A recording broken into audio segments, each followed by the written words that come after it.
grief is the cost of love. Welcome to the Healing Her podcast. Life comes at us fast, and keeping our balance can take real work. What would it look like to be emotionally and spiritually strong? Listen in as best friends Christi and Donna share stories of God's healing work in their lives. Donna is a licensed therapist, and Christi is a seasoned communicator. Together, they want to offer valuable tools and stories to help navigate the ups and downs of everyday life. Today, we are talking about a topic that is fraught with emotion. I mean, like it's rising up in me right now. I know it is. Me too. Yes. And it does not get talked about enough. Mm-mm. It's completely normal. It's so normal. But it's hard when kids become adults. This is a good hard. That's right. It's another good hard. Yeah. We talk about ups and downs. Mm-hmm. And often we get stuck in the downs. Mm-hmm. But kids graduating, becoming adults, Launching. Mm-hmm. is hard. It's the goal. You do not want them living in your basement for the rest of their lives. That's exactly right. That's not healthy. Yes. And And when our kids become adults, it's really important that we treat them as just that, as adults. I think this is one of the toughest stages. When our kids graduate from high school, it is a hallmark. And when they turn 18, there needs to be a shift in responsibility, in advice giving, in money and support. right. And you think about, okay, so your kid's going to graduate from high school. What do? You throw a party You invite everybody you love. to your garage. And They do that in the Midwest, y'all. Yeah, we do that. To our garage. Yeah. And we supply food and chips and cake and goodies. Brats. And And sweet corn. people bring money. Money. They bring lots of money. Why? To help your kid have what they need to launch. We're celebrating these people. Totally. They We're made totally it. Celebrating. Yes. And then maybe you go through the summer, and then not everybody goes to college, but a lot of people do these days, right? And so you can launch this 18-year-old into a new experience of dorm life, living away from you, and Starting a job. starting a job, right? It's a really common thing for there to be an enormous amount of grief. Wailing and gnashing of teeth. Yes. Can you tell? You have a grocery store story. Yeah. Well, I know when our first son left for college. Yeah. We lived in Orange City, and he actually came here to Pella. Oh, yeah. To Oh, Central that's funny. College. Yeah. Woo, woo. And he left early because he was on the football program, right? Yeah. So he started the football. So he's going to my hometown. He's going to live not very many miles away from both sets of grandparents. And I am in Orange City feeling like I might die. Yeah. Here is this child that came out of my body. Right. And I loved and nurtured. Yes. And probably saved his life multiple Oh, times. so many times. Fed and laughed with and disciplined and loved and loved and loved. Yes. And he left me. Yeah. And that's hard. It's really That's hard. business. And then you go to the grocery store. Yeah. And somebody asks you, "Oh, how's it going? How are you doing?" And you break out in tears. And you cannot contain the emotion of, my kid is gone. Yeah. I love him, and Yeah. he's no longer living in our home. You know when it came out for me? No. Senior pictures. I know. It is. I just had what- that feeling. I believe you. again. I know it. And I do think, I will say for me, I think the first one was the hardest because you are still in the mystery Yes. of how it's going to go. Yeah. And I remember I wanted him to do some shots in a blue blazer. Yeah. And he didn't want to. Of course he didn't. And for some Why would reason, you do what you wanted him to do? for some reason, I broke down crying. And I was just like, what? This is insane. I feel insane right now. Yeah. But I think it was all that emotion that's locked up in. The reason we're taking these pictures is because you're going to lunch. You're going to leave me. Yeah. Yeah. Yeah. And so I think we need to talk about this because there are a lot of moms and probably dads out there, but we're talking to moms today out there who are launching children and wondering, now what? Right. What do I do with myself? Because my heart is leaving my body. Yes. It also, it is a really great time to go, and what now for me? Right. Well, okay. Well, now you're the therapist and not the mom. So go ahead. Right. I'm about to lose it. My heart is like leaving my chest. Okay. And my best friend, the therapist, says to me, well, in that case, I would say, be kind to yourself. Right? Like I'm going to say, hey, spend some time crying. Yeah. Let's talk about it. I want to hear I want to hear everything in your heart. Right. Go for some walks, journal. Talk to his dad. Like it's a super normal thing. Like you would kind of be kind of a sociopath if your kids launched and it was like you felt nothing. Sure. Right? Sure. Yeah. And so grief is the cost of love.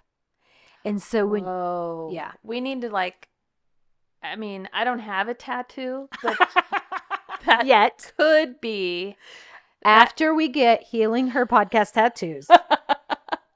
Next, it will be grief is the cost of love. Grief is the cost of love. Yeah. If you could wrap your brain around that, then it would be okay. Right. Yeah. Yeah. I mean, you did actually raise this child. Yeah. And it's a really normal thing to need time to adjust to them not being around. Right. And also, some kids stay really connected. Like they'll keep texting, they'll call, blah, blah, blah. There's lots of kids who they are very focused on what they're doing next. Right. And so they're not reaching back for mom and dad.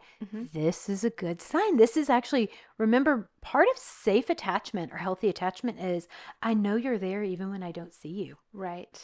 And so allowing them, like, don't punish them emotionally, guilt trip, all those things because, well, we never even hear from you. You know, oh, you remembered to call home. You know, I mean, all those kinds of things like. You only call when you want money. Right, right. So being kind to their stage. One way that I like to think of it is their eyes are on the horizon. Oh. Their eyes are on the horizon. They are moving towards what is next for them. And then we do need to develop our own life, probably a new, unless we have other kids at home, which is also possible. Sure. But still, like, what is next? Even if you haven't been a stay-at-home mom, how do you want to develop yourself? Right. It's kind of a new chapter. It is a new chapter. Not just for your child. Right. But this is for me as a mother. You know, I've launched my first kid. The dynamic in our home has changed. Right. You know, I have 3 more children. Yeah. And how are we going to be? Yes. That's right. We can't be exactly the same. That's right. And again, I mean, like every time that somebody launches, it's different and it's different and it's different. I can remember in my own life, like I have siblings that I have a sister 1 year older, a brother 2 years older, and then a sister 8 years older. And so I spent a year, my senior year, alone with my parents, which had never happened before. Right. And it was like, wow, this is kind of different. So I just want to normalize the fact that it is adjustment and it is hard. And for the parent out there, for the mom out there that's like, what do I do with this? I really want to invite you to get out the scrapbooks. Okay. Or your phone or wherever you keep your pictures. And I want you to remember the stages. And if you have emotion attached to that, that's fine. That's great. Like if you're crying, good. Like, right, they were a baby. Then they learned to walk. And then they learned to go to potty. They learned to go, you know, all of these different things. All those things led them up to this stage. Sure. And it's super important to go, they are adults now. Mm-hmm. And to not entertain that they are a little girl or a little boy, they're not. Right. Well, I have a story about that. Okay. I want to hear about it. So our second son went to the Air Force Academy. Mm-hmm. And that, it's really stringent and it's hard to get in, but he was accepted to the Air Force Academy. Yeah. And that's one of the premier military schools in the world. Right. And we're really, really proud of him. Yes. But we kept lamenting and lamenting, like, our kid is doing something really hard. And of course, we didn't, broadcast that around the community or whatever. But for us in our heart and in the privacy of our bedroom, maybe, or just a private conversation, it was just like, oh my gosh, he's doing hard things. And then Jeff had this aha moment where he was like, wait a minute. I'm picturing him like that little boy on the refrigerator, that picture that he won the library readathon. And that's not who he is anymore. Absolutely not. He is a man. Right. They chose him. Yes. They knew he could do hard things. Correct. We knew he could do hard things. Correct. It was just we were stuck in the grief in our hearts, and we didn't allow ourselves to move past that really young stage. Right. I remember when we moved Jack into App State, and he told us he didn't want us to spend the night and see him the next morning. Once we moved his stuff in and we had some dinner at Wendy's, it was like, oh no, this is it. So we were intentional. We ended up driving to this place. I think it's the Oak Park Inn in Asheville, North Carolina. It has a beautiful stone patio. And we intentionally went there, and I was intentionally thinking, this is the sunset of the years that we would have our children under our roof. Wow. That is poetic and profound. To recognize it was the end of something. And I had to work to go, I'm not going to take it personally that Jack wants to wake up tomorrow morning and go to the calf and get used to his new surroundings. And because I could have been like, are you kidding me? We drove all the way here. Do you know that I birthed him? Yeah, I mean, like, I could have been mean, kind of. Yeah, you could have. But by God's grace, I felt like I wanted to honor. This is how he wants to lunch. Right. And so that's what we did. We feel like we loved our kids well. I know that I made mistakes, and I've apologized for those mistakes. We all do. And but we've worked really hard to just let them be the adults that they are becoming. And that doesn't mean that you're going to love every decision they make. No, that's a whole, yeah. Let's talk about that just a little bit. Yes. What do you do when you don't love the decisions your kids are making? I really like the idea of listening to them, and letting them make some decisions. Like there was a time when one of our kids, he ran cross country, and some of his friends were going to Colorado to train for cross country. And he and another teammate decided they would go. Right. And wanted to drive in the middle of the night. So wanted to leave Nashville in the middle of the night to go to Colorado. Not a fan. Not a fan. No. And he said, well, I'd like to make my own decision. And we have said from the time you're 18 that you could. And he did that. Okay. And then what happened is 2 nights later, his car broke down. And they were in a parking lot in a rainstorm. Of course. And we were really intentional to say, how can we help? Neither one of us said, well, we told you, well, we knew this was going to happen. Yeah. We said, we'll help you. Is there a hotel around? Can we help you find that? Can Right. we blah, blah, blah. And it's like we want to join with our adult kids as adults. Right. And not punish them for making decisions that may not turn out. Because one of the best things we can do is just go back and go, what was I like when I was 19? Oh, my word. I think that's profound. I think that when we look at our children, we expect them to behave the way we're thinking in our own heads. Absolutely. But if we put ourselves back when we're 18 or Yeah. 21, Yeah.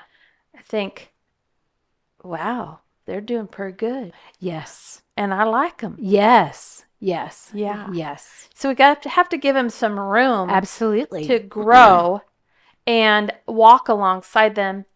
Sometimes it's out of sight. We Yes. walk alongside them. That's right. But we walk alongside them and love them along the way so that Yeah. they come back to us. We Right. stay connected. They come back to us because that's what happens. Right. They launch, but they don't necessarily want to be out of relationship with us. Right. They just need to grow in their own way. Yes. Yes. And so, like, I have one friend, and she's like, her son wouldn't return her text messages, but she would send him insomnia cookies in the middle of the night. She would send him a pizza. And she said people would be like, well, but aren't you mad at him for not responding to your text or your pizza or whatever? And she's like, no, he's living his life and I'm going to let him live his life. And I was like, well, you are a better woman than I am.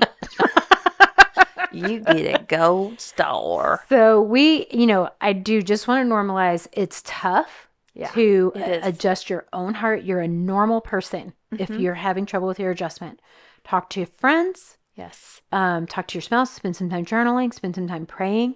Mm-hmm. But remember, like, even Jesus, like, he went back to the temple. Mary and Joseph did not know where he was. Right? Yeah. And they went looking for him. Right. But he was like, oh, I was in my father's house.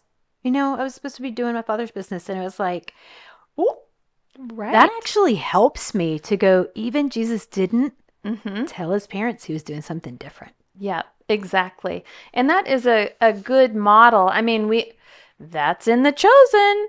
So you can actually watch that play out the way it's thought that it may have happened. But I can imagine Mary going, really?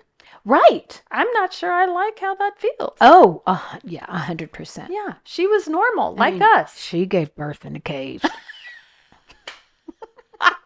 She put that baby in a manger. Oh, my She goodness. kept him warm with her body. She did, yeah. And then, but these are normal life stages. Yes. And we have to allow ourselves to adjust to them, Mm-hmm. but really celebrate our kids' stages. Yes. And not punish them emotionally because they are doing the next stage. Right.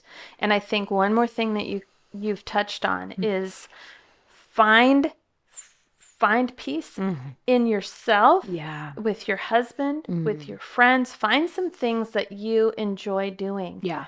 And those relationships, I truly believe, will come back. Yeah. I do Yeah. too. That brings us to the end of this episode. Please check out the show notes for tools you can use to navigate the ups and downs in your life. As always, thanks for listening to the Healing Her podcast. If you enjoy our show, please subscribe, rate, and review us on Apple Podcasts or wherever you listen. And be sure to come back next week for more healing conversations. You can also follow along on Instagram and Facebook and subscribe on YouTube. This podcast was created by Donna Durham and Christi Vandervoort. It was produced and recorded by Monty Godike.